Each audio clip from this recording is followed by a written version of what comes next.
Broadcasting from the heart of London to your heart. Radio Harold Hill. Welcome to Radio Harold Hill. My name's Annette Gregory and this is my special guest today. This is Ben Gale. Welcome. Thank you very much for having me. How are you? Fantastic as always. Now, I can't wait to hear your story. It's an amazing story. You've been working in the front line of the Syrian refugee crisis. I have done, yeah. It's on a small little island in Greece called Lesbos. Okay, and what drew you to getting involved in that? Well, it was actually started when I was studying politics at A-levels. This is the sort of thing that we talk about. Refugee crisis, bombing in Syria, Ebola, sort of social cleansing. And so when I first started looking at this thing, I didn't realise how much of an issue it was. It was just sort of something I'd heard about. So when I did start delving into it, I realised how many people had to be thrown out of their country and how many people had just been coming through this small little island. I realised how big of a crisis this was. But I couldn't really go and help because I wasn't a medic, I wasn't a project manager, I didn't have any of these skills. And then I decided, how can I tell people what's good and what's bad if I don't go and fight for it myself? So I decided to cash in my grandfather's savings that he left for me and turned up on the beaches of Lesbos, walking the talk. At the tender age of? I'm 18. Just 18, wow. Now, did your trip with your mum prepare you for this? It did actually, I feel. It's helped me grow as a human being. Tell us all about it. It's called the Camino de Santiago. It's an 800-kilometre, 33-day walk. And it really is, it's a challenge not only emotionally but also physically. On the first day, I struggled just to climb the first hill. It's when you get halfway and you realise that you can't give up because it's just as far backwards as it is forwards, that helps you. You really sort of decide that, right, it's easier just to finish things. And having experiences like that really does make it easy to sort of just decide you're going to do something. And I felt that that's what helped me make that decision to turn up in Greece.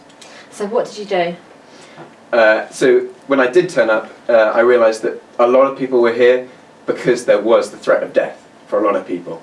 It is a dangerous crossing. And so having this many people here really does just make a difference. And just being there just to change socks or just to change shoes really does. We still do have deaths. We had recently in the shores that we look after, we had a boat go down with 100 people in it and 2 people did die. But when you look at the whole thing, how many thousands, hundreds of thousands of people do come through and make it safer and they have a second opportunity at starting again. And it really does make you realise how important it is just to be there and just to give them some water. How many boats a day are arriving? On a sort of regular day we have about 27 boats, which is more than 3,000 people. But we have had days of 60 boats. So we do get 6,000 or 7,000 people coming through on just this small little island. And what are the people typically like that arrive? Well, funnily enough, the biggest realisation I made is that these people were just like us. They had lives just like us. They had careers, they went to school, they worried, teenagers worried about having boyfriends and girlfriends, and they had designer shoes. And then just one day when it all went wrong, they had to pack up and leave. For example, I had a doctor who back home was quite well respected. And then one day 5 gunmen came in and killed his colleagues. And so he didn't have the opportunity to go home, pick up his family, pick up his kid from school, pack his things and get going. He cleared his desk into a backpack and left. And 3 days later he ended up with me on that beach. And he told me, I'm nothing. I have nothing here. And I was not emotionally prepared for that.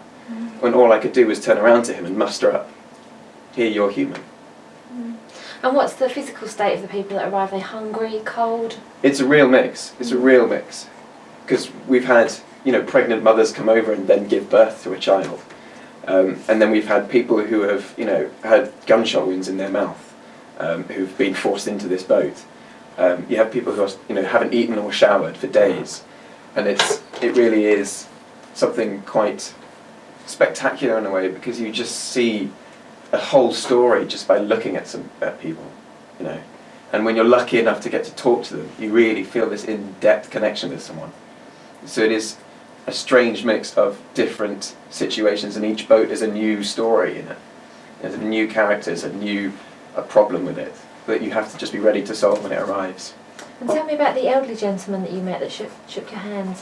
That was actually on my first night there. I'd been on a dawn shift in the watchtower, and you feel like a super spy because you get to look through big telescopes and thermal vision, and I sort of strutted up there and was ready to do it. And then I was on the night shift that same day, and on that night we had a few boats coming in, and it's pitch black. There's no street lights at all. It's pitch black, and the only light source you have are car headlights, and you can see the silhouettes of people splashing water in their faces when they've hit dry land.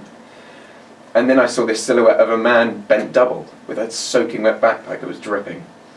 So I walked over to him and I took his backpack off, and I realised that he was standing with his family, and he was the grandfather.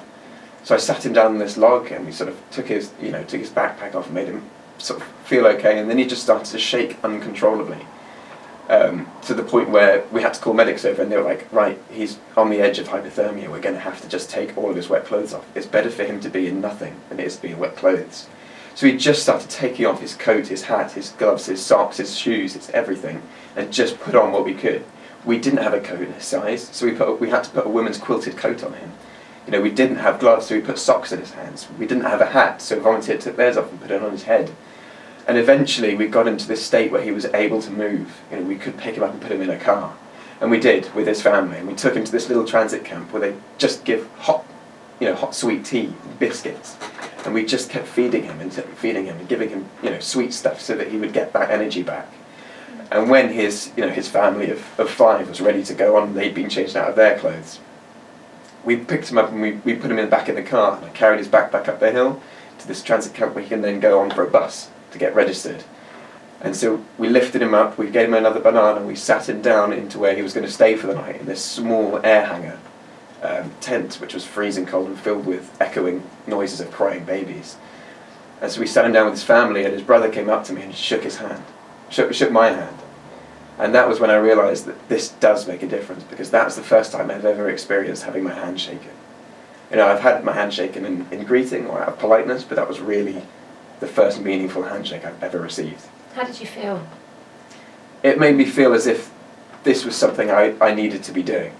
This is the reason why I came here, just to make sure that these people made it to this spot safe enough that they could spend a night in safety. Now, you're going back. Do you feel helpless being here? Are you itching to get back? It's been nice to see my family and to see my friends, and to be able to talk to people about what the experience is working over there. But it does feel like I need to be back there. I'm actually going back to Turkey for a week in Izmir, because a lot of the people who come across to Lesbos are able to afford it. They have the money to be able to do it. But a lot of people stuck in Turkey can't. So they are scavenging. They're surviving on scraps and scriddles. So I'm going there to try and give them transferable skills and to be able to integrate into the culture so they can find a life there, because they won't be able to make the journey across. Is it expensive to do this? No, it's not actually. I'm working off at minimum wage earnings, so it's not expensive. For the whole 2.5 months that I've been there, it's cost me maybe £1,500. So it's really not that expensive. And how can other people help? I always say that if you've got a weekend, or you've got even a week long off work or something, come and help. Because even if you're just there for a week and you help one boat, that's 50 people you've helped. There's 50 lives you've made better. So if you can come across and you can do that week there, fantastic. Please come and join us. But if you can only do it, if you can sort of help from home, that's fantastic. Give a little bit of money to an organisation or to someone who's going out there, or gather a community up, collect some socks, send it with someone who's going. Yeah. Or even if you don't feel that this is what your cause is, do something at home that you believe in. Stand up and fight for what you want to do. If it's helping the homeless, or if it's fighting with your housing crisis, anything, just stand up for what you believe in. Yeah, that's really good advice. Now, what was I going to say? This is actually the biggest humanitarian crisis since the World War II, isn't it? It is indeed. Yeah. And how why is that?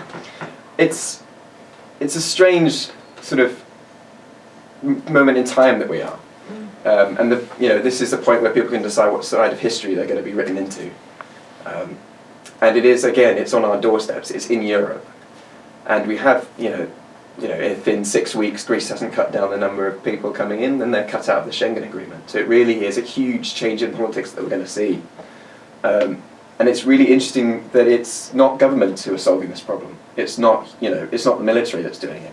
It's individuals turning up for a week who are going to be there. They've heard about it from Facebook, and people are organising these NGOs on Facebook, and so it really is good to see that many people from so many places all around the world just deciding, right, no one else is going to do this. My government's not going to do it, so I'm going to do it. And that's really, really good to see. That's incredible. And is there a Facebook site that you can suggest that people go towards to look at for more information? Well, the NGO that I work with is called Northern Lights Aid. They're a Norwegian registered NGO, and they have a Facebook page. Okay. So if you just look them up, and they've got loads of information, they've got loads of contact information. If you'd like to know a little bit more, if you're interested in coming, please do contact us. We'd be really happy to help. And what are your typical responsibilities in TAL being out there? Well, we do beach response is sort of our 24-hour shift. People arrive at all times of the day, early in the morning or at 3 o'clock in the night. And so we have to be there, and we're on the beaches, this 25-kilometre stretch, and we have teams there all around the clock. But we also have a watchtower as well, which is 24/7 as well, which spots boats as they come across from Turkey. We can actually see people loading boats in Turkey before they come across, so we can know, right, there's going to be a boat arriving. We also run transit camps 24/7 as well, which is a place where they come and they get food and then they get a bus out of there. So it really is a full, all day round system. How long is the journey across? That can vary as well. It's if it's a calm day and the engine is working, it's not very full, it can take maybe an hour. That's still a long time. That's a long time to be on the water. But we have had boats that have taken 6 hours to come across, and it's only 4 kilometres. And that could just be because it's a really windy day, or their engine has shut down, or that we haven't spotted them and they've just kind of drifted around, not really knowing where they can land, or the Coast Guard has turned them around and they've had to go back. So it really can just vary on what the day turns out to be. Is there any part in the water when you can't reach them to help them?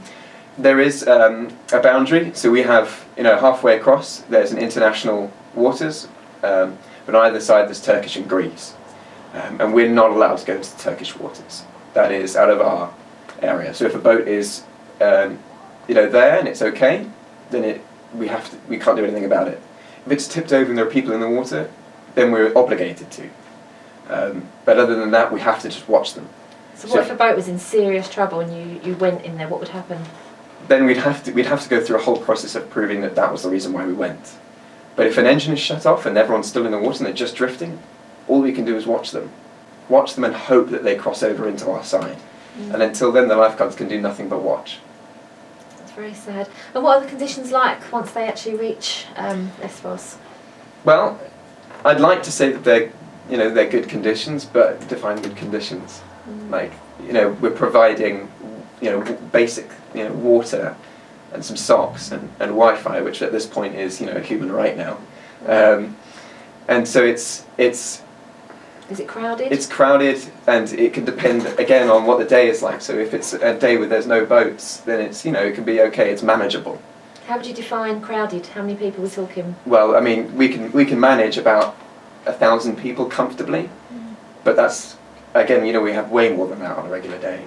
And more being, what would you suggest? on a day when that I came back, there was a ferry strike on, and from that ferry strike meant that no one was leaving the island, which meant that we had a backup of about 4 days worth of refugees, which meant that the north, which is where refugees don't stay, they kind of just move on from, we had about 8,000 people. And then in the south, where they're supposed to be moving on, we had another 8,000 people. So you just get this backlog of people, and we have people sleeping out on concrete floors in thin sleeping bags, and you have children who are just crowded around a campfire just to keep their fingers warm enough so they don't fall off. And you have people up in the north where there isn't a structure for them to be sleeping in, just trying to fit them in where we can around the local community. How many children would you guess? Well, I actually just saw a statistic that was about 60% of the people who arrive are women and children. So it is families that arrive, and you'd have them from newborn up until teenagers. And what happens when the 6 weeks is up? When the 6 weeks is up? When you said about the 6 weeks with the... Oh, I see. The Schengen Agreement. Yeah. Essentially, if Turkey and Greece haven't stopped the number of refugees coming down to 50%, then Greece has to leave the Schengen Agreement, which means all borders with the rest of Europe is closed, which is going to cause a huge issue because people aren't going to stop coming. People are just good to, there are that many people that need to leave that will just keep piling on. And if they can't leave Greece, then Greece is going to be stuck with this. And it would be just kind of like swatting off a problem that's not ours anymore. And how will this affect your mission? well, at the moment we're already seeing more people arrive because they see this as their last chance to cross. So we're getting huge amounts of boats. We're not getting dinghies anymore. We're getting huge wooden boats that are coming over with about 350 people on them. And they can't hit shore. They hit, they're about 10 meters out, so everyone's wet when they come off of them. So you just get this. We're going to get this huge influx of people. So we're going to probably double our numbers in the next couple of weeks. Is there any moment when you feel afraid? You do when you first see a boat on your first day. You see 50 people and you have no idea how to deal with it. But then when you just have to take a breath. You have to just think, right, these are people. They're not dangerous. They're there, they're just trying to get their children safe, as you would. You would do anything to keep your kids safe. Of course you would. So when you arrive there and you see this many people, you kind of have to breathe and think that you just have to find the one person who speaks English. And that one person who speaks English can just help you, understand the situation. How can we help you with this? Well, there's a lot of ways. So you can quite easily organise your community just to give some socks out to someone who's going. But it does help if you give some money, because it helps keep people right there on the beaches. They can afford to stay there for as long as they can. And how to get in touch? Through the organisation themselves on their Facebook groups, or through my own Facebook page, which is Ben Gow. Okay, lovely. Thank you very much. Thank you for watching Radio Harold Hill. We'll see you soon. Radio Harold Hill.